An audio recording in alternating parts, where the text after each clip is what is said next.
नमस्कार साथियों, पंजाबी भाषा ते भाषा विज्ञान का अज एक होर वीडियो लैके हाज़र होए हाँ। इस तो पहले आप दो वीडियो के अंदर 100 प्रश्न देख चुके हाँ तो अज होर 50 नवे प्रश्न लैके आप सब के सन्मुख होया हाँ। ਜਿਹੜੇ मेरे साथियों ने वो वीडियो नहीं देखे तो चैनल की प्लेलिस्ट के अंदर जाके वो वीडियो देख सकते हैं।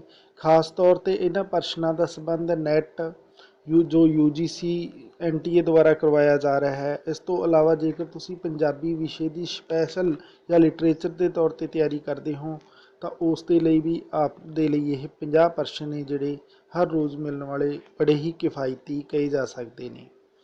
तो आओ साथियों, बिना कोई समा बर्बाद किए हुए अज फिर चर्चा करते हैं इन्होंने 50 प्रश्नों की। अपने को सब तो पहले 101 नंबर प्रश्न आ जाता है साथियों। 101 नंबर प्रश्न है, झड़ विच आए ए सुर नूं किहड़ी सुर का उचारण कहते हैं। यानी ये जोड़ा शब्द है झड़, तो ये अंदर जोड़े ए सुर नूं आपां किहड़ी सुर का उचारण कहांगे। यानी ये दोनों मुख्ता रूप के अंदर ने, इन्हों कोई मात्रा नहीं लगी हुई तो उन्होंने ए दे सुर के अंदर लिखा जाता है। तो ये सुर किहड़ी है, तो ये आ जाती है साथियों नीवी सुर। यानी इस नूं आपां नीवी सुर के अंदर रखते हाँ। फिर इस तो बाद अपने को जो अगला प्रश्न आ गया साथियों, रूप विज्ञान के किन्ने रूप होंदे हन। रूप विज्ञान के किन्ने रूप हैं, तो यह है साथियों अपने को रूप विज्ञान के दो रूप देखने नूं मिलते हैं। फिर इस तो बाद अगला प्रश्न आ जाता है साथियों, रूप विज्ञान की है। तो हुण इत्थे रूप विज्ञान का पूछा गया है, तो यदा राइट ऑप्शन अपने को सस्सा हो जाएगा। भाषा दो शब्दां भाषा के शब्द निर्माण दीयां विधियां का अध्ययन करता है। यानी रूप विज्ञान है जिहड़ा वो भाषा के शब्द निर्माण दीयां विधियां का अध्ययन करता है। यानी जो भाषा के शब्द निर्माण ने उन्हां दी जिहड़ी विधियां ने तो उन्हां दा अध्ययन ही रूप विज्ञान अखवाउंदा है। यानी रूप विज्ञान का ये अर्थ होया कि भाषा के शब्द निर्माण दीयां विधियां ने। फिर इस तो बाद अपने को अगला प्रश्न आ जाता है, कोशां विच वरते जाने वाले शब्द कोशां विच वरते जाने वाले आम शब्दां नूं की कहंदे हन। तो साथियों कोशां दे अंदर जो असी आम शब्द वरतते हैं तो उन्हां नूं आपां हमेशा ही मूल शब्द कहने हाँ। मूल यानी जिहड़ा मुख उन्होंने आपां मूल शब्द के नाम तो जानते हाँ। फिर इस तो बाद अपने को अगला प्रश्न आ जाता है, निर्मित शब्द किस नूं कहंदे हन। यानी निर्मित शब्द किहड़े हुंदे ने, आपां इसनूं ये भी कह सकते हाँ कि निर्मित शब्द ने जिहड़े वो किहड़े ने। तो इसके अंदर अपने को राइट ऑप्शन आ जाएगा जिहड़ा वो 100 नंबर आ जाएगा। जो शब्द मूल शब्दावली विभक्तियां काल भिन्न के प्रत्यय काल नाल जोड़ के बनाए जाते हैं उन्होंने आपां उन्हां शब्दां नूं आपां की आखदे हाँ, निर्मित शब्द आखदे हाँ। ये 105 नंबर प्रश्न सी अपने को। यानी निर्मित शब्द किन्हां नूं आखदे हैं आपां, जो शब्द मूल शब्दावली विभक्तियां काल भिन्न ते प्रत्यय नाल जोड़ के बनाए जाते हैं उन्होंने आपां ये शब्द कहने हाँ। फिर इस तो बाद अपने को 106 नंबर प्रश्न आ गया, शब्दांशां की सार्थक ते निक्की तो निक्की इकाई। यानी शब्दांशां की सार्थक ते निक्की तो निक्की इकाई है जिहड़ी कोई खंड हुंदा है जिहड़ा उसनूं आपां की आखदे हैं, वो साथियों हमेशा ही रूप ग्राम अखवाउंदी है। उसनूं आपां की आखदे हैं, रूप ग्राम आखदे हैं।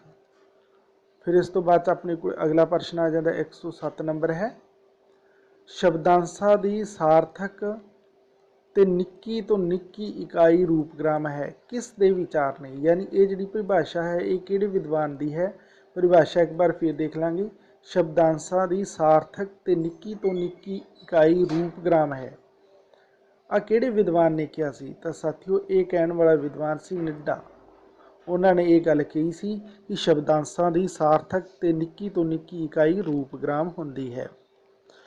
फिर अपने को अगला प्रश्न आ जाता है, प्रत्यय किस नूं आखदे हन। प्रश्न ये है कि प्रत्यय किस नूं आखदे हन। ਤਾਂ ਸਾਥੀਓ ਸ਼ਬਦ ਦੇ ਨਾਲ ਜੁੜਨ ਵਾਲੇ ਅੰਸ਼ ਨੂੰ ਆਪਾਂ ਕੀ ਆਖਦੇ ਹਾਂ? ਪ੍ਰਤਿਅ ਕਹਿੰਦੇ ਹਾਂ। ਇਹ ਸ਼ਬਦ ਨੇ ਸਾਥੀਓ ਜਿਹੜੇ ਉਹ ਦੂਸਰੀ ਭਾਸ਼ਾਵਾਂ ਤੋਂ ਨੇ, ਇਸ ਲਈ ਆਪਾਂ ਨੂੰ ਥੋੜ੍ਹੇ ਜਿਹੇ ਇੰਝ ਪ੍ਰਤੀਤ ਹੋਣਗੇ ਕਿ ਇਹ ਬਈ ਹੋਰ ਤਰੀਕੇ ਦੇ ਸ਼ਬਦ ਨੇ, ਜਿਹੜੇ ਕਿ ਭਾਸ਼ਾ ਵਿਗਿਆਨ ਦੇ ਅੰਦਰ ਇਹ ਗੱਲ ਆ ਜਾਂਦੀ ਹੈ। ਫਿਰ ਇਸ ਤੋਂ ਬਾਅਦ ਆਪਣੇ ਕੋਲ ਅਗਲਾ ਪ੍ਰਸ਼ਨ ਆ ਗਿਆ, ਭਾਸ਼ਾ ਦੀ ਛੋਟੀ ਤੋਂ ਛੋਟੀ ਅਰਥ ਰਹਿਤ ਇਕਾਈ ਹੈ। ਇੱਥੇ ਇਹ ਗੱਲ ਕਹੀਏ ਅਰਥ ਰਹਿਤ ਇਕਾਈ ਹੈ, ਤਾਂ ਭਾਸ਼ਾ ਦੀ ਛੋਟੀ ਤੋਂ ਛੋਟੀ ਜਿਹੜੀ ਅਰਥ ਰਹਿਤ ਇਕਾਈ ਆ ਜਾਂਦੀ ਹੈ ਉਹਨੂੰ ਧੁਨੀ ਗ੍ਰਾਮ ਆਖਦੇ ਹਾਂ ਆਪਾਂ। ਫਿਰ ਆਪਣੇ ਕੋਲ ਅਗਲਾ ਪ੍ਰਸ਼ਨ ਆ ਗਿਆ, ਛੋਟੀ ਤੋਂ ਛੋਟੀ ਅਰਥਯੁਕਤ ਇਕਾਈ ਹੈ। ਉਹ ਉੱਪਰ ਵਾਲੀ ਤਾਂ ਅਰਥ ਰਹਿਤ ਸੀ, ਯਾਨੀ ਬਿਨਾਂ ਅਰਥ ਦੇ ਸੀ, ਪਰ ਅਰਥਯੁਕਤ ਯਾਨੀ ਅਰਥ ਸਹਿਤ ਜਿਹੜੀ ਇਕਾਈ ਆ ਜਾਂਦੀ ਹੈ ਉਹਨੂੰ ਆਪਾਂ ਕੀ ਕਹਿੰਦੇ ਹਾਂ? ਛੋਟੀ ਤੋਂ ਛੋਟੀ। ਤਾਂ ਉਹਨੂੰ ਸਾਥੀਓ ਆਪਾਂ ਰੂਪ ਗ੍ਰਾਮ ਆਖਦੇ ਹਾਂ, ਉਸ ਨੂੰ ਹਮੇਸ਼ਾ ਹੀ ਰੂਪ ਗ੍ਰਾਮ ਕਿਹਾ ਜਾਂਦਾ ਹੈ। ਫਿਰ ਇਸ ਤੋਂ ਬਾਅਦ ਆਪਣੇ ਕੋਲੇ ਆ ਜਾਂਦੀ ਹੈ ਵੱਡੀ ਤੋਂ ਵੱਡੀ ਵਿਆਕਰਣ ਇਕਾਈ। ਤਾਂ ਸਾਥੀਓ ਵੱਡੀ ਤੋਂ ਵੱਡੀ ਵਿਆਕਰਣ ਇਕਾਈ ਬਹੁਤ ਹੀ ਸਰਲ ਪ੍ਰਸ਼ਨ ਹੈ, ਉਸ ਨੂੰ ਆਪਾਂ ਹਮੇਸ਼ਾ ਹੀ ਵਾਕ ਆਖਦੇ ਹਾਂ, ਯਾਨੀ ਵੱਡੀ ਤੋਂ ਵੱਡੀ ਜਿਹੜੀ ਵਿਆਕਰਣਿਕ ਇਕਾਈ ਹੁੰਦੀ ਹੈ ਉਸ ਨੂੰ ਆਪਾਂ ਵਾਕ ਆਖਦੇ ਹਾਂ। ਫਿਰ ਆਪਣੇ ਕੋਲ ਅਗਲਾ ਪ੍ਰਸ਼ਨ ਆ ਜਾਂਦਾ ਹੈ, ਛੋਟੀ ਤੋਂ ਛੋਟੀ ਵਿਆਕਰਣ ਇਕਾਈ ਹੈ। ਸਾਥੀਓ ਛੋਟੀ ਤੋਂ ਛੋਟੀ ਵਿਆਕਰਣਿਕ ਇਕਾਈ ਹੁੰਦੀ ਹੈ ਜਿਹੜੀ, ਉਸ ਨੂੰ ਆਪਾਂ ਕੀ ਆਖਦੇ ਹਾਂ? ਤੇ ਇਹਦੇ ਲਈ ਆਪਣੇ ਕੋਲ ਆ ਜਾਏਗਾ 4 ਵਿਕਲਪ ਨੇ, ਜਿਨ੍ਹਾਂ ਦੇ ਅੰਦਰੋਂ ਆੜਾ ਨੰਬਰ ਆਪਣਾ ਰਾਈਟ ਆਪਸ਼ਨ ਹੈ, ਭਾਵਾਂਸ਼ ਕਿਹਾ ਜਾਂਦਾ ਹੈ। ਯਾਨੀ ਛੋਟੀ ਤੋਂ ਛੋਟੀ ਜਿਹੜੀ ਵਿਆਕਰਣਿਕ ਇਕਾਈ ਹੁੰਦੀ ਹੈ ਉਸ ਨੂੰ ਆਪਾਂ ਭਾਵਾਂਸ਼ ਆਖਦੇ ਹਾਂ। ਫਿਰ ਆਪਣੇ ਕੋਲ ਅਗਲਾ ਪ੍ਰਸ਼ਨ ਆ ਜਾਂਦਾ ਹੈ, ਜਾਂਦਾ ਵਿੱਚ ਭਾਵਾਂਸ਼ ਹਨ, ਯਾਨੀ ਜਿਹੜੇ ਜਾਂਦਾ ਸ਼ਬਦ ਹੈ ਉਹਦੇ ਅੰਦਰ ਭਾਵਾਂਸ਼ ਕਿੰਨੇ ਨੇ? ਤਾਂ ਉਹਨਾਂ ਦੀ ਗਿਣਤੀ ਹੈ ਸਾਥੀਓ 1 ਆ ਜਾਂਦੀ ਹੈ। ਫਿਰ ਅਗਲਾ ਪ੍ਰਸ਼ਨ ਹੈ, ਵਿਧੇਤਰ ਦੇ ਕਿੰਨੇ ਭਾਗ ਹਨ? ਤਾਂ ਸਾਥੀਓ ਵਿਧੇਤਰ ਦੇ ਭਾਗ ਪੁੱਛੇ ਗਏ ਨੇ, ਤਾਂ ਉਹ ਆਪਣੇ ਕੋਲ ਆ ਜਾਂਦੇ ਨੇ 3 ਆ ਜਾਂਦੇ ਨੇ, ਵਿਧੇਤਰ ਦੇ 3 ਭਾਗ ਆ ਜਾਂਦੇ ਨੇ।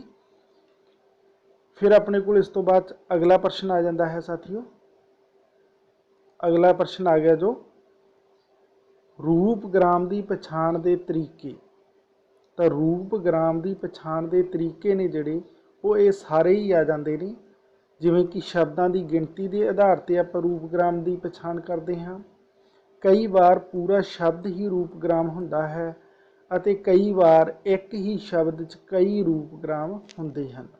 ਤਾਂ ਇਸ ਤਰੀਕੇ ਨਾਲ ਆਪਾਂ ਰੂਪ ਗ੍ਰਾਮ ਹੈ ਜਿਹੜਾ ਉਸ ਦੀ ਪਹਿਚਾਣ ਕਰ ਸਕਦੇ ਹਾਂ।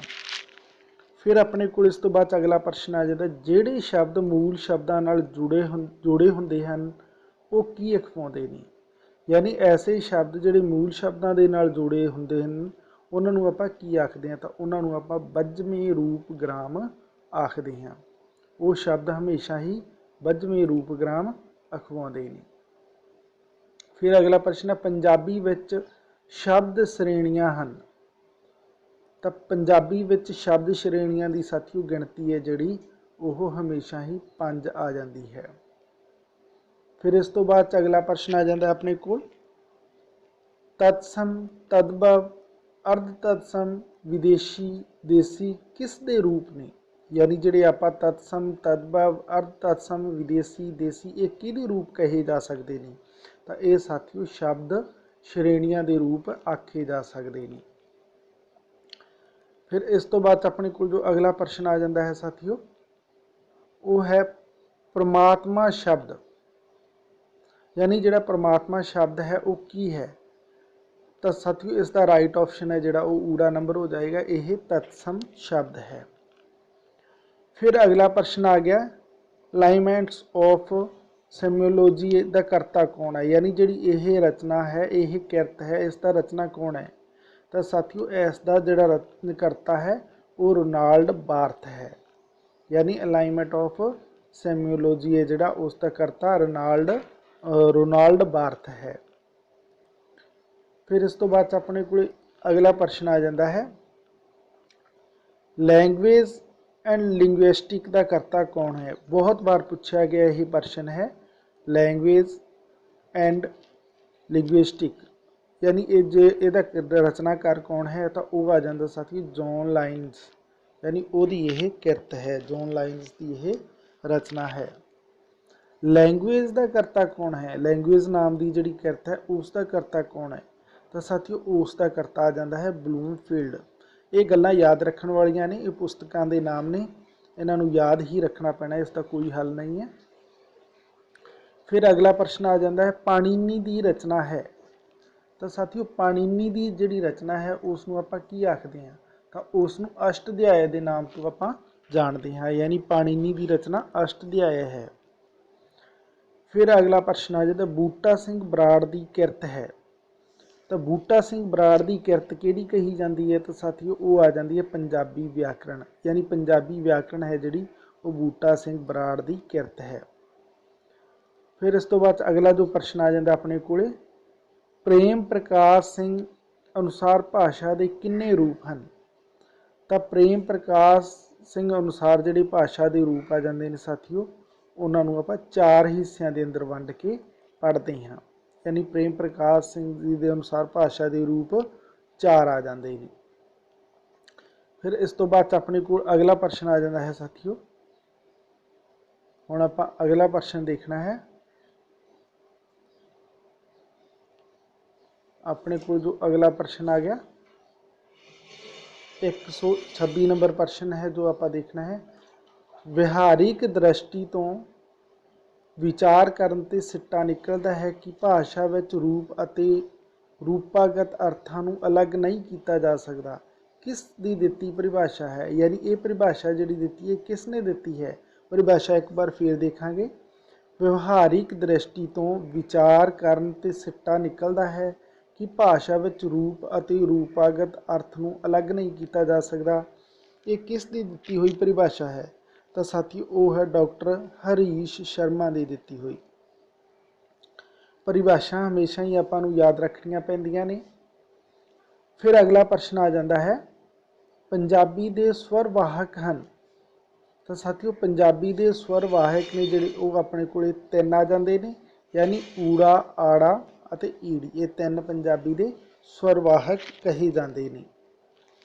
फिर अपने को अगला प्रश्न आ गया अर्थ का संबंध है। तो साथियों अर्थ का संबंध किस दे नाल है? तो वह आ जाता अपने को भाषा की आत्मा के नाल है। इसका उत्तर की हो जाएगा? भाषा की आत्मा के नाल, यानी भाषा का अर्थ का संबंध किस नाल है? भाषा की आत्मा के नाल है। फिर अपने को अगला जो प्रश्न आ जाता है किसी भी सार्थक भाषा किन्ने तत्तां दे सुमेल तो बनती है? तो साथियों कोई भी जिहड़ी सार्थक भाषा है वो हमेशा ही दो जिहड़े शब्द होंदे ने, दो तत्त होंदे ने, उन्हां दे सुमेल तो ही बनती है। फिर अपने को अगला प्रश्न आ गया है शब्द तत्त ते अर्थ तत्त किस दे दो तत्त हैं? यानी शब्द तत्त अते अर्थ तत्त ये किस दे दो तत्त ने? तो साथियों ये ने अर्थ विज्ञान दे।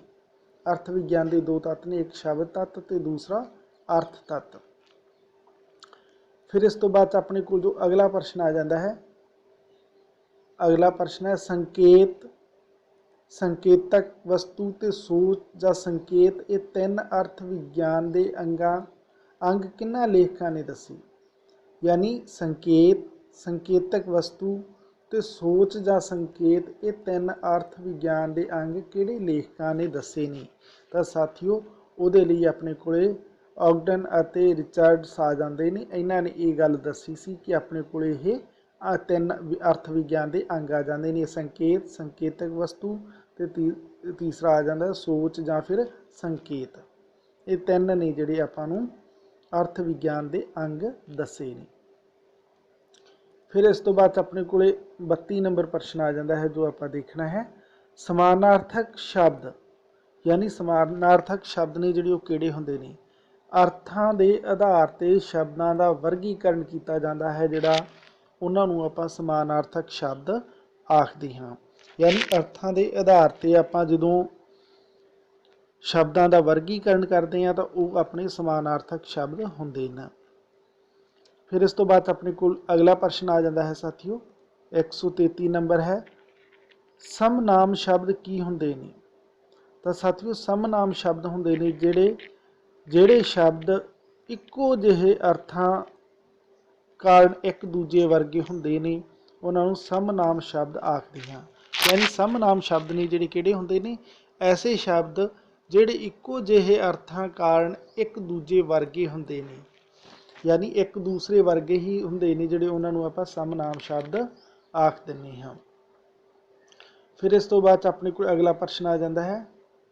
ਅਗਲਾ ਪ੍ਰਸ਼ਨ ਹੈ ਜਿਹੜਾ 134 ਨੰਬਰ ਹੈ, ਪ੍ਰਸਿੱਧ ਵਿਗਿਆਨੀ ਬਰੇਲ ਨੇ ਅਰਥ ਪਰਿਵਰਤਨ ਦੀਆਂ ਕਿੰਨੀਆਂ ਦਿਸ਼ਾਵਾਂ ਨਿਸ਼ਚਿਤ ਕੀਤੀਆਂ। ਤਾਂ ਸਾਥੀਓ ਪ੍ਰਸਿੱਧ ਵਿਗਿਆਨੀ ਬਰੇਲ ਹੈ ਜਿਹੜਾ, ਉਸਨੇ ਅਰਥ ਵਿਗਿਆਨ ਦੀਆਂ 3 ਜਿਹੜੀਆਂ ਦਿਸ਼ਾਵਾਂ ਨੇ ਉਹ ਨਿਸ਼ਚਿਤ ਕੀਤੀਆਂ ਸਨ।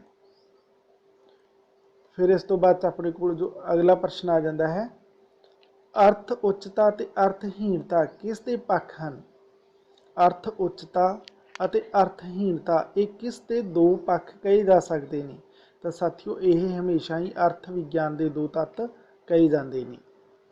ਫਿਰ ਇਸ ਤੋਂ ਬਾਅਦ ਆਪਣੇ ਕੋਲ ਅਗਲਾ ਪ੍ਰਸ਼ਨ ਆ ਗਿਆ 136 ਨੰਬਰ, ਤੇਲ ਸ਼ਬਦ ਵਿੱਚ, ਤੇਲ ਜਿਹੜਾ ਸ਼ਬਦ ਹੈ ਇਹਦੇ ਅੰਦਰ ਕੀ ਆ ਜਾਂਦਾ, ਇਹ ਆ ਜਾਂਦਾ ਸਾਥੀਓ ਅਰਥ ਵਿਸਤਾਰ ਆ ਜਾਂਦਾ ਹੈ। ਤੇਲ ਸ਼ਬਦ ਹੈ ਜਿਹੜਾ ਇਹ ਅਰਥ ਵਿਸਤਾਰ ਦਾ ਸ਼ਬਦ ਹੈ। ਫਿਰ ਇਸ ਤੋਂ ਬਾਅਦ ਆਪਣੇ ਕੋਲ ਜੋ ਅਗਲਾ ਪ੍ਰਸ਼ਨ ਆ ਜਾਂਦਾ ਹੈ, ਮਿਰਗ ਸ਼ਬਦ ਅਰਥ ਪਰਿਵਰਤਨ ਦੀ ਕਿਹੜੀ ਦਿਸ਼ਾ ਅਧੀਨ ਹੈ। ਮਿਰਗ ਸ਼ਬਦ ਅਰਥ ਪਰਿਵਰਤਨ ਦੀ ਕਿਹੜੀ ਦਿਸ਼ਾ ਅਧੀਨ ਆ ਜਾਂਦਾ ਹੈ। ਤਾਂ ਸਾਥੀਓ ਉਹ ਆ ਜਾਂਦਾ ਹੈ ਆਪਣੇ ਕੋਲੇ, ਇਸ ਦਾ ਰਾਈਟ ਆਪਸ਼ਨ ਹੈ ਜਿਹੜਾ ਉਹ ਆਪਣੇ ਕੋਲ ਈਡੀ ਨੰਬਰ ਹੋ ਜਾਏਗਾ, ਅਰਥ ਸੰਕੋਚ ਹੋ ਜਾਏਗਾ। ਅਰਥ ਸੰਕੋਚ ਹੈ ਜਿਹੜਾ ਉਸ ਨੂੰ ਆਪਾਂ ਕਹਾਂਗੇ। ਫਿਰ ਇਸ ਤੋਂ ਬਾਅਦ ਅਗਲਾ ਜੋ ਪ੍ਰਸ਼ਨ ਆ ਜਾਂਦਾ ਹੈ, ਅਰਥ ਆਦੇਸ਼ ਦੇ ਅਧੀਨ ਇਹਨਾਂ ਵਿੱਚੋਂ ਕਿਹੜਾ ਸ਼ਬਦ ਹੈ। ਤਾਂ ਸਾਥੀਓ ਅਰਥ ਆਦੇਸ਼ ਦੇ ਅਧੀਨ ਇਹਨਾਂ ਚੋਂ ਜਿਹੜਾ ਠੀਕ ਸ਼ਬਦ ਆ ਜਾਂਦਾ ਹੈ ਉਹ ਆ ਜਾਂਦਾ ਹੈ ਗਵਾਰ ਸ਼ਬਦ। ਗਵਾਰ ਸ਼ਬਦ ਹੈ ਜਿਹੜਾ ਉਹ ਅਰਥ ਆਦੇਸ਼ ਦੇ ਅਧੀਨ ਨਿਯਮਾਂ ਦੇ ਤਹਿਤ ਆ ਜਾਂਦਾ ਹੈ। ਫਿਰ ਇਸ ਤੋਂ ਬਾਅਦ ਸਾਥੀਓ ਆਪਣੇ ਕੋਲ ਜੋ ਅਗਲਾ ਪ੍ਰਸ਼ਨ ਹੈ 139 ਨੰਬਰ ਆ ਜਾਂਦਾ, ਅਰਥਹੀਣਤਾ। ਹੁਣ ਆਪਾਂ ਅਰਥਹੀਣਤਾ ਦੱਸਣਾ ਹੈ ਤਾਂ ਉਹ ਆ ਜਾਂਦਾ ਸਾਥੀਓ ਜਿਹੜੇ ਸ਼ਬਦਾਂ ਦੇ ਅਰਥ ਚੰਗੀ ਭਾਵਨਾ ਤੋਂ ਟੁੱਟ ਕੇ ਮੰਦੀ ਭਾਵਨਾ ਨਾਲ ਜੁੜ ਜਾਂਦੇ ਹਨ ਉਹਨਾਂ ਨੂੰ ਆਪਾਂ ਅਰਥਹੀਣਤਾ ਕਹਿੰਦੇ ਹਾਂ। ਯਾਨੀ ਚੰਗੀ ਭਾਵਨਾ ਦੇ ਨਾਲੋਂ ਜੁੜ ਕੇ ਮੰਦੀ ਭਾਵਨਾ ਦੇ ਨਾਲ ਜਿਹੜੇ ਜੁੜਦੇ ਨੇ ਉਹਨਾਂ ਸ਼ਬਦਾਂ ਨੂੰ ਅਰਥਹੀਣਤਾ ਆਖਦੇ ਨੇ। ਫਿਰ ਅਗਲਾ ਪ੍ਰਸ਼ਨ ਹੈ, ਅਫਲਾਤੂਨ ਸ਼ਬਦ ਅਰਥ ਪਰਿਵਰਤਨ ਦੀ ਕਿਹੜੀ ਦਿਸ਼ਾ ਅਧੀਨ ਆਉਂਦਾ ਹੈ। ਅਫਲਾਤੂਨ ਸ਼ਬਦ ਅਰਥ ਪਰਿਵਰਤਨ ਦੀ ਕਿਹੜੀ ਦਿਸ਼ਾ ਅਧੀਨ ਆਉਂਦਾ ਹੈ। ਤਾਂ ਉਹ ਆਉਂਦਾ ਸਾਥੀਓ ਅਰਥਹੀਣਤਾ ਦੇ ਤਹਿਤ। ਉਸ ਸ਼ਬਦ ਨੂੰ ਆਪਾਂ ਅਰਥਹੀਣਤਾ ਦੇ ਤਹਿਤ ਵਿਚਾਰਦੇ ਹਾਂ। ਫਿਰ ਇਸ ਤੋਂ ਬਾਅਦ ਆਪਣੇ ਕੋਲ ਜੋ ਅਗਲਾ ਪ੍ਰਸ਼ਨ ਆ ਜਾਂਦਾ, ਭੂਗੋਲਿਕ ਰਾਜਨੀਤਿਕ ਤੇ ਸਮਾਜਿਕ ਕਾਰਨ ਅਰਥ ਪਰਿਵਰਤਨ ਦੀ ਦਿਸ਼ਾ ਕਿਹੜੀ ਹੈ। ਭੂਗੋਲਿਕ ਰਾਜਨੀਤਿਕ ਤੇ ਸਮਾਜਿਕ ਕਾਰਨ ਅਰਥ ਪਰਿਵਰਤਨ ਦੀ ਕਿਹੜੀ ਦਿਸ਼ਾ ਹੈ। ਤਾਂ ਉਹ ਆ ਜਾਂਦੀ ਹੈ ਸਾਥੀਓ ਪ੍ਰਧਾਨ ਕਾਰਨ ਵਾਲੀ ਦਿਸ਼ਾ। ਉਸ ਨੂੰ ਆਪਾਂ ਪ੍ਰਧਾਨ ਕਾਰਨ ਵਾਲੀ ਦਿਸ਼ਾ ਆਖਾਂਗੇ। ਫਿਰ ਅਗਲਾ ਪ੍ਰਸ਼ਨ ਆ ਜਾਂਦਾ ਹੈ, ਡਰਪੋਕ ਸ਼ਬਦ ਤੇ ਵਿਅੰਗ ਕਸਣ ਲਈ ਕਿਹੜਾ ਸ਼ਬਦ ਵਰਤਿਆ ਜਾਂਦਾ ਹੈ। ਤਾਂ ਸਾਥੀਓ ਡਰਪੋਕ ਸ਼ਬਦ ਤੇ ਵਿਅੰਗ ਕਸਣ ਦੇ ਲਈ ਜਿਹੜਾ ਆਪਾਂ ਸ਼ਬਦ ਵਰਤਾਂਗੇ ਤਾਂ ਉਹ ਆ ਜਾਂਦਾ ਹੈ ਸ਼ੇਰ। ਫਿਰ ਇਸ ਤੋਂ ਬਾਅਦ ਆਪਣੇ ਕੋਲ ਜੋ ਅਗਲਾ ਪ੍ਰਸ਼ਨ ਆ ਜਾਂਦਾ ਹੈ, ਗੋਸਵਾਮੀ ਦਾ ਅਰਥ ਹੈ ਗੋਸਵਾਮੀ। ਤਾਂ ਸਾਥੀਓ ਗੋਸਵਾਮੀ ਸ਼ਬਦ ਹੈ ਜਿਹੜਾ ਉਸ ਦਾ ਅਰਥ ਜਿਹੜਾ ਆਪਣੇ ਕੋਲ ਆ ਜਾਂਦਾ ਹੈ ਉਹ ਹੈ ਊੜਾ ਨੰਬਰ, ਯਾਨੀ ਗਊਆਂ ਦਾ ਮਾਲਕ ਹੁੰਦਾ ਜਿਹੜਾ ਉਹ ਗੋਸਵਾਮੀ ਹੁੰਦਾ ਹੈ। ਗੋਸਵਾਮੀ ਕੌਣ ਹੋਏਗਾ, ਗਊਆਂ ਦਾ ਮਾਲਕ ਹੈ ਜਿਹੜਾ ਉਹ ਗੋਸਵਾਮੀ ਅਖਵਾਏਗਾ। ਫਿਰ ਇਸ ਤੋਂ ਬਾਅਦ ਅਗਲਾ ਪ੍ਰਸ਼ਨ ਆ ਜਾਂਦਾ ਆਪਣੇ ਕੋਲ 144 ਨੰਬਰ ਹੈ, ਗੋਸਵਾਮੀ ਦਾ ਅਰਥ ਪਰਿਵਰਤਨ ਵਿੱਚ ਅਰਥ। ਯਾਨੀ ਗੋਸਵਾਮੀ ਸ਼ਬਦ ਨੂੰ ਜਦੋਂ ਅਰਥ ਪਰਿਵਰਤਨ ਦੇ ਤਹਿਤ ਆਪਾਂ ਵਿਚਾਰਦੇ ਹਾਂ ਤਾਂ ਸੰਤਾਂ ਮਹਾਤਮਾ ਲਈ ਵਰਤਿਆ ਜਾਣ ਵਾਲਾ ਸ਼ਬਦ ਹੈ। ਯਾਨੀ ਸੰਤਾਂ ਮਹਾਤਮਾ ਦੇ ਲਈ ਜਿਹੜਾ ਸ਼ਬਦ ਵਰਤਦੇ ਆ ਉਹ ਹੈ ਗੋਸਵਾਮੀ। ਫਿਰ ਇਸ ਤੋਂ ਬਾਅਦ ਆਪਣੇ ਕੋਲ ਜੋ ਅਗਲਾ ਪ੍ਰਸ਼ਨ ਆ ਜਾਂਦਾ ਉਹ 45 ਨੰਬਰ ਆ ਜਾਂਦਾ ਹੈ। ਯਾਨੀ ਜਿਹੜਾ 45 ਨੰਬਰ ਪ੍ਰਸ਼ਨ ਹੈ, ਅਰਥ ਬੋਧ ਵਿੱਚ ਕਿੰਨਾ ਵਿਸ਼ਿਆਂ ਤੇ ਵਿਚਾਰ ਹੁੰਦਾ ਹੈ। ਅਰਥ ਬੋਧ ਵਿੱਚ ਕਿੰਨਾ ਵਿਸ਼ਿਆਂ ਤੇ ਵਿਚਾਰ ਹੁੰਦਾ ਹੈ। ਤਾਂ ਸਾਥੀਓ ਅਰਥ ਬੋਧ ਦੇ ਅੰਦਰ ਆਪਾਂ ਬਹੁਅਰਥਕ ਸ਼ਬਦਾਂ ਤੇ ਵੀ ਵਿਚਾਰ ਕਰਦੇ ਹਾਂ, ਸਮਾਨਾਰਥਕ ਸ਼ਬਦਾਂ ਤੇ ਵੀ ਵਿਚਾਰ ਕਰਦੇ ਹਾਂ ਅਤੇ ਵਿਰੋਧਾਰਥਕ ਸ਼ਬਦ ਹੁੰਦੇ ਨੇ ਉਹਨਾਂ ਤੇ ਵੀ ਵਿਚਾਰ ਕਰਦੇ ਹਾਂ। ਫਿਰ ਆਪਣੇ ਕੋਲ ਅਗਲਾ ਪ੍ਰਸ਼ਨ ਆ ਜਾਂਦਾ, ਅਰਥ ਪਰਿਵਰਤਨ ਤੇ ਅਪ੍ਰਧਾਨ ਕਾਰਨ ਕਿਹੜੇ ਹੁੰਦੇ ਹਨ? ਤਾਂ ਸਾਥੀਓ ਅਰਥ ਪਰਿਵਰਤਨ ਦੇ ਅਪ੍ਰਧਾਨ ਕਾਰਨ ਜਿਹੜੇ ਆਖੇ ਜਾਂਦੇ ਨੇ, ਉਹਨਾਂ ਦੇ ਅੰਦਰ ਜਿਹੜੇ ਘੱਟ ਪ੍ਰਭਾਵ ਪਾਉਂਦੇ ਨੇ ਅਤੇ ਉਹਨਾਂ ਦਾ ਪ੍ਰਭਾਵ ਸੂਖਮ ਹੁੰਦਾ ਹੈ, ਉਹਨਾਂ ਨੂੰ ਆਪਾਂ ਅਰਥ ਪਰਿਵਰਤਨ ਦੇ ਅਪ੍ਰਧਾਨ ਕਾਰਨ ਕਹਿ ਦਿੰਦੇ ਹਾਂ। ਫਿਰ ਆਪਣੇ ਕੋਲ ਜੋ ਅਗਲਾ ਪ੍ਰਸ਼ਨ ਆ ਜਾਂਦਾ ਸਾਥੀਓ, ਉਹ 47 ਨੰਬਰ ਹੈ। ਪੱਛਮੀ ਵਿਆਕਰਣਕਾਰਾਂ ਨੇ ਵਾਕਾਂ ਨੂੰ ਕਿੰਨੇ ਵਰਗਾਂ ਵਿੱਚ ਪਰਿਭਾਸ਼ਿਤ ਕੀਤਾ ਹੈ? ਯਾਨੀ ਜਿਹੜੇ ਪੱਛਮ ਦੇ ਵਿਆਕਰਣਕਾਰ ਨੇ, ਉਹਨਾਂ ਨੇ ਵਾਕਾਂ ਨੂੰ ਕਿੰਨੇ ਭਾਗਾਂ ਵਿੱਚ ਪਰਿਭਾਸ਼ਿਤ ਕੀਤਾ? ਤਾਂ ਉਹ ਆ ਜਾਂਦਾ ਹੈ ਸਾਥੀਓ 2 ਭਾਗਾਂ ਦੇ ਅੰਦਰ। 2 ਭਾਗਾਂ ਦੇ ਅੰਦਰ ਉਹਨਾਂ ਨੇ ਪਰਿਭਾਸ਼ਿਤ ਕੀਤਾ ਹੈ। ਫਿਰ ਇਸ ਤੋਂ ਬਾਅਦ ਆਪਣੇ ਕੋਲ ਅਗਲਾ ਪ੍ਰਸ਼ਨ ਆ ਗਿਆ 48 ਨੰਬਰ, ਵਾਕ ਸ਼ਬਦਾਂ ਦਾ ਸਮੂਹ ਹੁੰਦਾ ਹੈ ਜਿਸ ਵਿੱਚ ਕਿ ਸੰਪੂਰਨ ਵਿਚਾਰ ਪ੍ਰਗਟ ਕੀਤਾ ਜਾਂਦਾ ਹੈ, ਜਿਸ ਵਿੱਚ ਕਿ ਸੰਪੂਰਨ ਵਿਚਾਰ ਪ੍ਰਗਟ ਕੀਤਾ ਗਿਆ ਹੁੰਦਾ ਹੈ, ਕਿਸ ਦਾ ਕਥਨ ਹੈ? ਯਾਨੀ ਜਿਹੜੀ ਇਹ ਪਰਿਭਾਸ਼ਾ ਹੈ ਕਿਸ ਦੀ ਹੈ? ਇਹ ਆ ਜਾਂਦੀ ਹੈ ਸਾਥੀਓ ਫਰੀਜ਼ ਦੀ।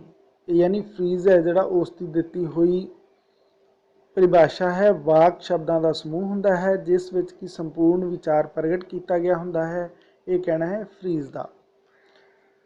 ਫਿਰ ਇਸ ਤੋਂ ਬਾਅਦ ਸਾਥੀਓ ਆਪਣੇ ਕੋਲ ਜੋ ਅਗਲਾ ਪ੍ਰਸ਼ਨ ਆ ਜਾਂਦਾ ਹੈ, 2 ਪ੍ਰਸ਼ਨ ਆਪਣੇ ਕੋਲ ਹੋਰ ਆ ਜਾਂਦੇ ਨੇ ਜਿਨ੍ਹਾਂ ਨੂੰ ਆਪਾਂ ਦੇਖਣਾ ਹੈ। 149 ਨੰਬਰ ਤੇ 150 ਨੰਬਰ ਪ੍ਰਸ਼ਨ ਦੇਖਣੇ ਨੇ ਆਪਾਂ। ਤਾਂ ਅਗਲਾ ਜੋ ਪ੍ਰਸ਼ਨ ਆ ਗਿਆ ਆਪਣੇ ਕੋਲ, ਵਿਆਕਰਨ ਪੜਚੋਲ ਅਨੁਸਾਰ ਭਾਸ਼ਾ ਦੀ ਵੱਡੀ ਤੋਂ ਵੱਡੀ ਇਕਾਈ ਹੈ। ਵਿਆਕਰਨਿਕ ਪੜਚੋਲ ਦੇ ਅਨੁਸਾਰ ਭਾਸ਼ਾ ਦੀ ਵੱਡੀ ਤੋਂ ਵੱਡੀ ਇਕਾਈ ਨੂੰ ਆਪਾਂ ਕੀ ਕਹਾਂਗੇ? ਉਸ ਨੂੰ ਆਪਾਂ ਸਾਥੀਓ ਵਾਕ ਆਖਦੇ ਹਾਂ, ਯਾਨੀ ਉਹ ਵਾਕ ਅਖਵਾਉਂਦੀ ਹੈ। ਫਿਰ ਸਾਥੀਓ ਇਸ ਵੀਡੀਓ ਦੇ ਅੰਦਰ ਅੱਜ ਦਾ ਇਹ ਲਾਸਟ ਪ੍ਰਸ਼ਨ ਆ ਗਿਆ, ਵਾਕੰਸ਼ ਕੀ ਹੁੰਦਾ ਹੈ? ਤਾਂ ਸਾਥੀਓ ਵਾਕੰਸ਼ ਹੈ ਜਿਹੜਾ ਅਜਿਹੇ ਸਮੂਹ ਨੂੰ ਕਿਹਾ ਜਾਂਦਾ ਹੈ ਜੋ ਵਿਆਕਰਨਿਕ ਪੱਖ ਤੋਂ ਇੱਕ ਸ਼ਬਦ ਦੇ ਬਰਾਬਰ ਹੁੰਦਾ ਹੈ। ਯਾਨੀ ਜਿਹੜਾ ਐਸਾ ਸਮੂਹ ਹੁੰਦਾ ਹੈ ਜਿਹੜਾ ਵਿਆਕਰਨਿਕ ਪੱਖ ਤੋਂ ਇੱਕ ਸ਼ਬਦ ਦੇ ਬਰਾਬਰ ਆ ਜਾਂਦਾ ਹੈ, ਉਸ ਨੂੰ ਆਪਾਂ ਵਾਕੰਸ਼ ਆਖਦੇ ਹਾਂ। ਤਾਂ ਇਹ ਸਨ ਸਾਥੀਓ 50% ਜਿਨ੍ਹਾਂ ਦੀ ਆਪਾਂ ਪ੍ਰੈਕਟਿਸ ਕੀਤੀ, ਅਭਿਆਸ ਕੀਤਾ। ਐਸੇ ਤਰੀਕੇ ਨਾਲ ਆਪਦੇ ਅਭਿਆਸ ਦੇ ਲਈ, ਪ੍ਰੈਕਟਿਸ ਦੇ ਲਈ ਮੈਂ ਹਰ ਰੋਜ਼ ਪੰਜਾਬੀ ਵਿਸ਼ੇ ਨਾਲ ਜੁੜੇ ਹੋਏ ਵੀਡੀਓ ਆਪ ਨੂੰ ਮੁਹੱਈਆ ਕਰਵਾਉਂਦਾ ਰਹਾਂਗਾ। ਆਪ ਕਮੈਂਟ ਕਰਕੇ ਜ਼ਰੂਰ ਦੱਸਿਆ ਕਰੋ ਕਿ ਇਹ ਵੀਡੀਓ ਕਿਸ ਤਰੀਕੇ ਦੇ ਲੱਗਦੇ ਨੇ। ਵਧੀਆ ਲੱਗਦੇ ਨੇ ਲਾਈਕ ਅਤੇ ਸ਼ੇਅਰ ਜ਼ਰੂਰ ਕਰ ਦਿਓ, ਕਿਉਂਕਿ ਹੋਰ ਵੀ ਬਹੁਤ ਸਾਰੇ ਸਾਥੀਆਂ ਨੂੰ ਇਸ ਚੈਨਲ ਦੇ ਉੱਪਰ ਬੁਲਾ ਕੇ ਪੰਜਾਬੀ ਵਿਸ਼ੇ ਦੀ ਤਿਆਰੀ ਦੇ ਨਾਲ ਜੋੜਨਾ ਹੈ ਅਤੇ ਪੰਜਾਬੀ ਵਿਸ਼ੇ ਦੀ ਤਿਆਰੀ ਦਾ ਇੱਕ ਚੰਗਾ ਮਾਹੌਲ ਸਿਰਜਣਾ ਹੈ। ਮੈਨੂੰ ਆਸ ਹੈ ਕਿ ਆਪ ਨੂੰ ਪ੍ਰੀਖਿਆ ਦੇ ਅੰਦਰ ਬੜੇ ਹੀ ਲਾਹੇਵੰਦ ਸਿੱਧ ਹੋਣਗੇ। ਐਸੇ ਤਰੀਕੇ ਨਾਲ ਚੈਨਲ ਨੂੰ ਪਿਆਰ ਅਤੇ ਸਤਿਕਾਰ ਦਿੰਦੇ ਰਹਿਣਾ। ਮਿਲਦੇ ਹਾਂ ਇੱਕ ਹੋਰ ਵੀਡੀਓ ਦੇ ਅੰਦਰ, ਉਦੋਂ ਤੱਕ ਦੇ ਲਈ ਧੰਨਵਾਦ ਸਾਥੀ।